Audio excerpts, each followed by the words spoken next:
The wind howled through the arid canyon, carrying whispers of dust and secrets across the cracked earth where Clara's cabin stood, a weathered sentinel against the relentless sun. For 6 years, she had lived alone, her days marked by the rhythm of survival, chopping wood, tending a sparse garden, and listening to the silence that had become her only companion. The townsfolk, 30 miles away in Redstone, called her the Desert Hermit, a title she neither sought nor rejected. At 42, Clara had fled a life of noise and betrayal, seeking solace in the vast emptiness of the Arizona Badlands. Her cabin, built from salvaged timber and stubborn will, was her fortress, its walls lined with books and faded photographs she rarely looked at anymore. The solitude suited her, or so she thought, until that fateful dusk when the horizon birthed a shadow unlike any she'd seen, a towering figure, broad-shouldered, moving with a grace that belied its size. As it drew closer,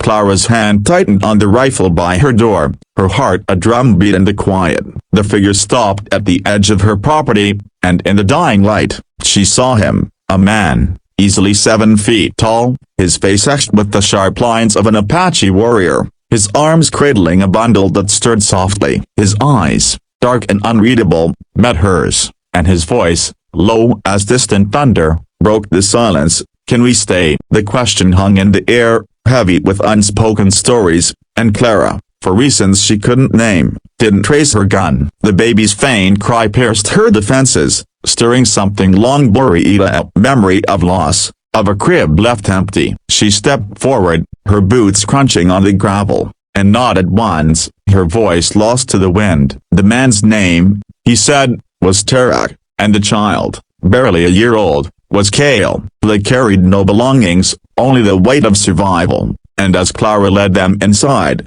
she felt the first crack in the walls she'd built around her heart. The desert, it seemed, had delivered her a choice, to remain alone or to let these strangers reshape her world. She poured water into a tin cup, her hands trembling, and wondered what she'd just invited into her life. Tarak sat by the fire, his massive frame dwarfing the chair Clara had dragged from the corner. The baby nestled against his chest, asleep in a sling of woven cloth. Clara watched them from the kitchen, her hands busy with the pot of stew, though her mind was far from the task. Tarak's presence filled the room, not just in size but in the quiet intensity he exuded, like a storm held at bay. He spoke little, but when he did, his words were deliberate, each one chosen with care. He was Apache, he said, from a band scattered by years of conflict and broken promises, though he offered no details of how he'd come to wander the desert with a child. Clara didn't press, she knew the weight of stories too heavy to share. Instead,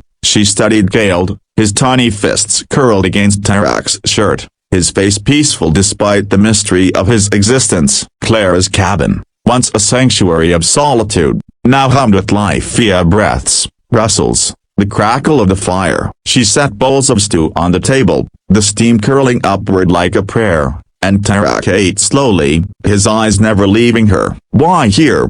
she finally asked, her voice sharper than she intended. He paused, spoon halfway to his mouth, and said, "The desert led us." It was no answer, yet it felt like truth. Clara's pasta, her husband's betrayal, the child she'd lost to fever had driven her to this isolation. But Tarak's arrival felt like the desert's response, a challenge to her self-imposed exile. She cleared the table, her movements brisk to hide her unease, and offered them her spare room, a cramped space with a cat and a blanket. As Tarak settled Gale, Clara stood at her window, staring at the stars, the cold light offering no answers. She thought of her mother's old saying, "The desert gives what you need, not what you want." Was this what she needed? A giant and a baby, strangers carrying their own ghosts? Sleep eluded her that night, the cabin too small for the questions crowding her mind. By dawn, she heard Tarak's footsteps outside, and through the window,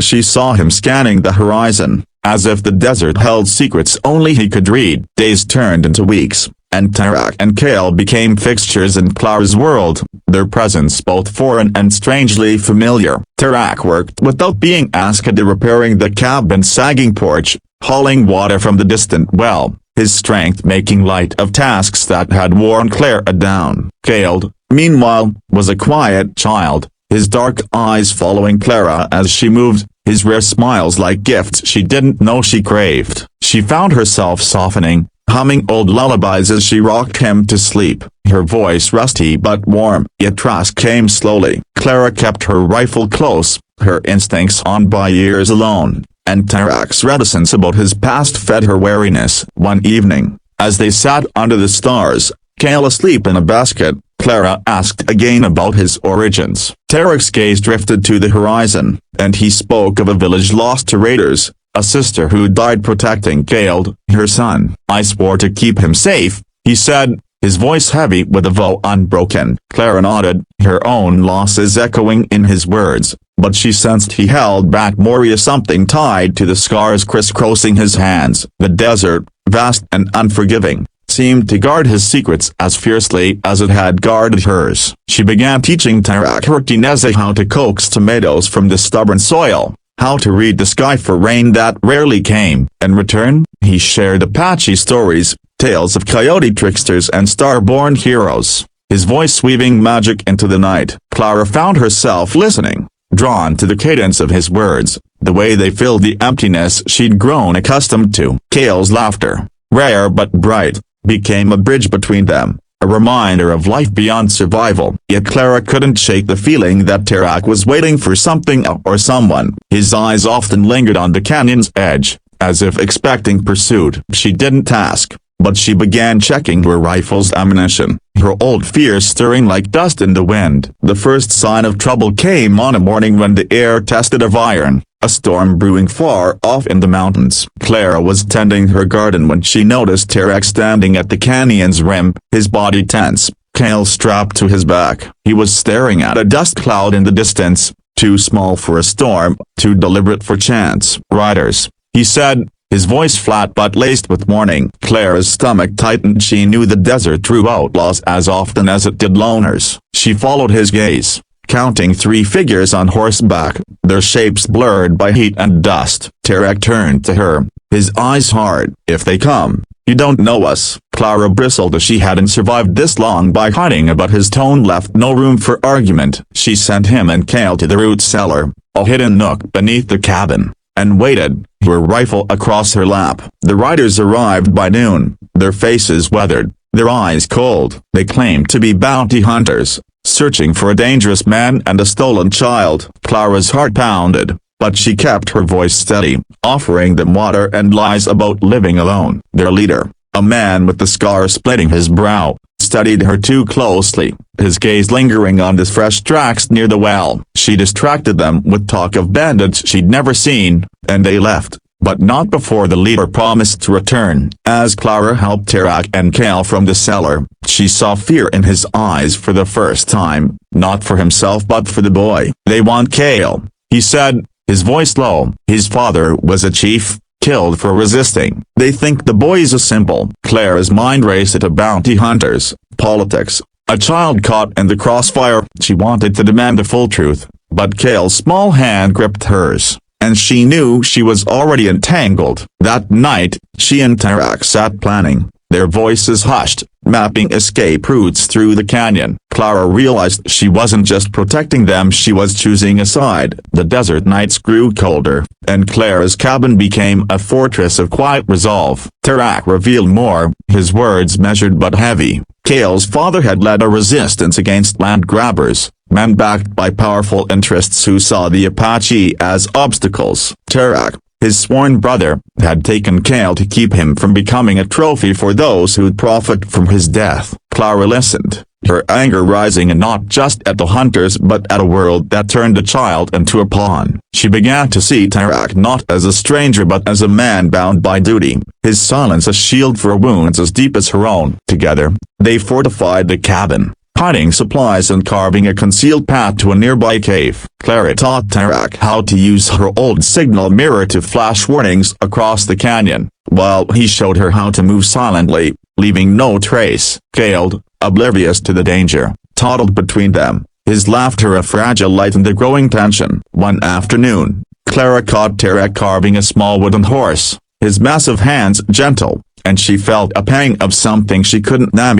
admiration, perhaps, or the stirrings of trust. But the riders returned, closer this time, their horses' hooves a distant drumbeat. Clara and Tarak took turns keeping watch, sleeping in shifts, their lives now tethered to each other's survival. She began to notice small things, the way Tarak hummed to Kale, a low Apache melody, the way he thanked her with a nod after every meal. Clara, who'd forgotten how to need others, found herself relying on his strength, his quiet certainty. Yet doubt lingered. Could she trust a man whose past was a shadow? As the hunter's tracks grew fresher, Clara faced a choice: send Tarak and Kale away to protect her solitude, or stand with them against whatever came. The desert, she knew, would force her hand, its vastness a mirror to her own heart. The confrontation came at dawn, the sky bleeding red as the riders crested the canyon's edge. 5 now, their weapons glinting in the early light. Clara stood at her porch,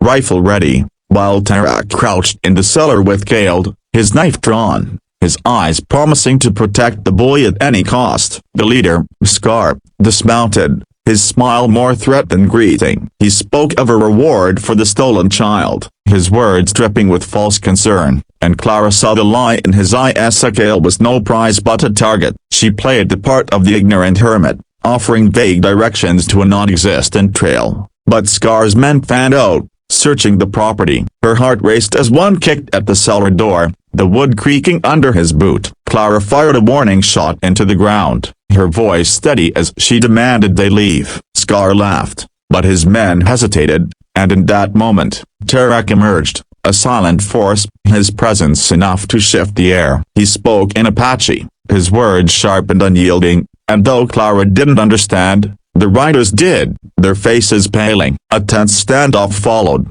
the desert holding its breath, until Scar raised a hand, signaling retreat. "We'll be back," he spat, and they rode off, dust swallowing their forms. Clara's legs shook as she lowered her rifle, but Tarak's hand on her shoulder steadied her. "You didn't have to do that," he said, his voice soft but heavy with gratitude. Clara didn't reply. She didn't know how to explain the fire in her chest, the need to protect what she'd begun to see as hers. That night, they moved to the cave, Kale asleep in Clara's arms, the desert's silence both a shield and a warning. Tarak spoke of a safe place, a hidden Apache camped up in the mountains, but the journey was perilous, and Clara knew the hunters wouldn't stop. She looked at Kale, his tiny chest rising and falling, and made her choice. She would go with them, leaving her cabin, her solitude, behind. The journey through that desert was grueling, the sun a relentless enemy, the nights a test of endurance. Clara carried Kale in a sling Tarak fashioned,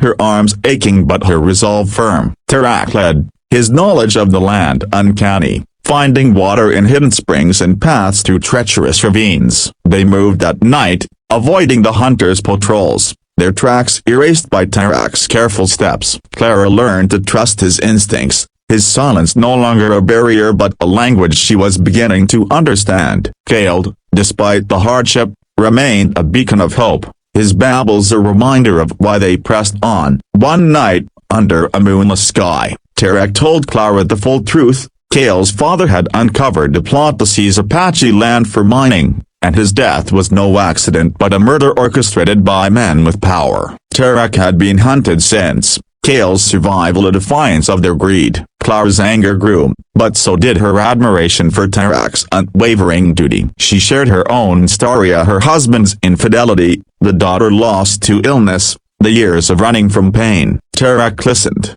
his silence a gift, and when he spoke, it was to call her brave, a word she hadn't heard in years. Their bond deepened, not in words but in shared glances, in the way they moved as a unit, protecting Kale. The hunters' pursuit grew closer, their campfires visible one night, forcing Clara and Tarak to climb a treacherous cliff to escape. Clara's hands bled, but she refused to falter, Kale's weight anchoring her to purpose. At the cliff's summit, Tarak pointed to a distant valley, the Apache camp, a place of safety. Clara felt a flicker of hope, but also fear. What would her life be without the desert's solitude? The final stretch to the camp was a gauntlet of narrow canyons and shifting sands, the hunters' hoofbeats never far behind. Clara's body screamed for rest, but Tarak's steady presence kept her moving, his hand catching her when she stumbled. Kale, sensing the tension, clung to Clara, his trust the weight she carried willingly. As they neared the camp,